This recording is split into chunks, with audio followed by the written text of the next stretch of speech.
Guys, good morning guys. So guys, ito na yung tanim natin guys after malapit na to isang buwan guys oh. Oh, ba malalaki na yung pichay nating tanim. Oh, di ba? Oh, di ba guys, malalaki na oh. Oh, di ba? Guys, malalaki na yung pichay nating tanim. Katapusan nitong buwan guys, pwede na harvestin.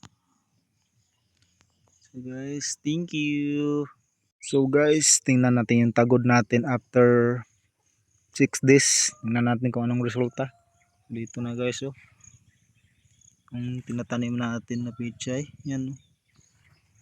Yan na guys oh. Kasi malapit na din ito matatanim natin. Sapong araw siguro pwede na dito itanim. So para hindi mabakante yung unang tanim natin, itatanim na natin ito agad ah. Para hindi siya mabakante. Tagay lapitan natin sa camera. Ito na guys oh. Di ba?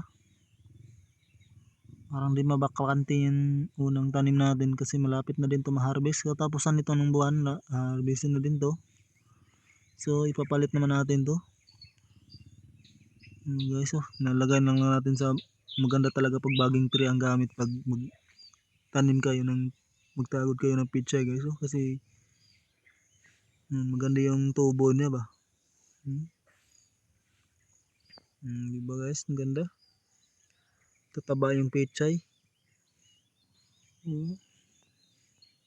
Taba kasi yung lupa. Talaga tingnan.